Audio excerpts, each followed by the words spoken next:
Good morning! At dahil sinipag ako mag-vlog, come and spend the day with me.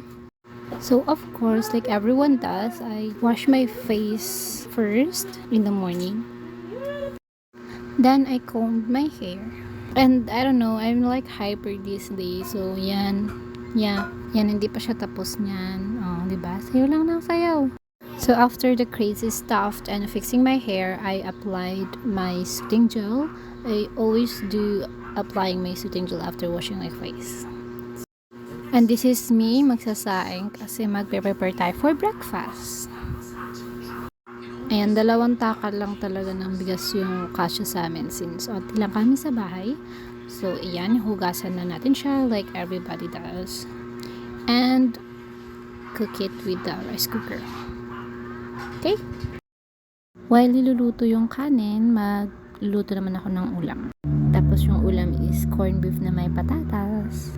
Ano, kaya nyo mag-open ng lata without can opener? Naglagay na ako ng oil, tapos yung garlic, and then add the onions, tapos yung corned beef. Halo-halo mo lang yan, then add mo yung patatas, and mix-mix lang. Tapos na. Kain guys! So of course, dapat may kape sa breakfast while watching Black Clover. After breakfast, naisipan kong balutin yung mga pamasko ko sa mga pamangkin ko. So come and watch me wrap my Christmas gift for them. Then ako mag-wrap ng para kay Baby Eros, and then this one was for Ate Eugene. After ng kay Ate Eugene is kay Ate Yuffie, which is that one. And then kay Luxin naman. Ang cute ni Luxin kasi tinitignan niya talaga yung name niya while I'm writing it. And she was so excited. Sabi ko, wag mo nang open sa Christmas Eve pa. So, ayan, very good siya. Done na. And then, naligo na ako niyan since may lakad ako. And then, I'm done preparing. Kasama yung pamangkin kong makulit. And we will go to Riverbanks to buy some stuff. We're here na sa Riverbanks. And kasama ko yung pamangkin ko. And here is my ate. Siya nag-smile. Tapos nagpaiwan na ako niyan since may meet yung friends ko. Yan siya, sad yung pamangkin ko. Since wala pa yung mga friends ko, nag-CR muna ako para mag-retouch or mag-fix ng hair. And syempre, i-flex din natin yung t-shirt na bigay ni Kuya. 1 piece, 8. Tapos na naglalakad na ako, may humatak sa akin na bakla. Sabi niya, ate ayusin ko kilay mo, libre lang. Tapos ayan na siya, inayos niya nga. Ayan na ang finished product. Pero thank you, ang ganda. And then lumabas muna ako ng mall. Tapos may nakita akong siomay. Ang sarap, kaya bumili ako. Yan, kain. Tapos dito ako tumambay while waiting sa friends kong makarating. Dumating na si Rhea, tapos nagugutom kami. So, order muna kami ng sisig. Ito na food namin. Kain po. Kasama ko si Rhea.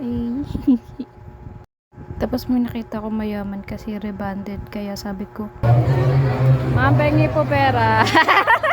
Ay, friend pala namin. Ayan, una naming sasakyan yung frisbee. And this is our faces. Very demure.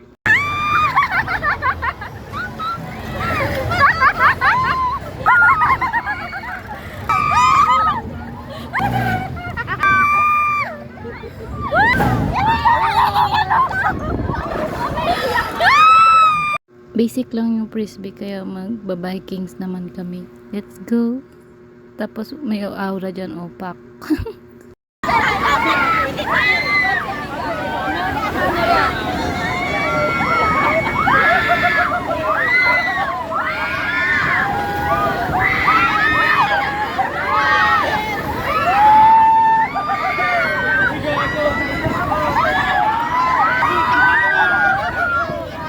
Ito yung last na sinakyan namin, pero of course I can't bring my phone there kasi pinaikot-ikot kami. Hindi ko na video yung mga mukha namin, pero para kaming mga matay, promise.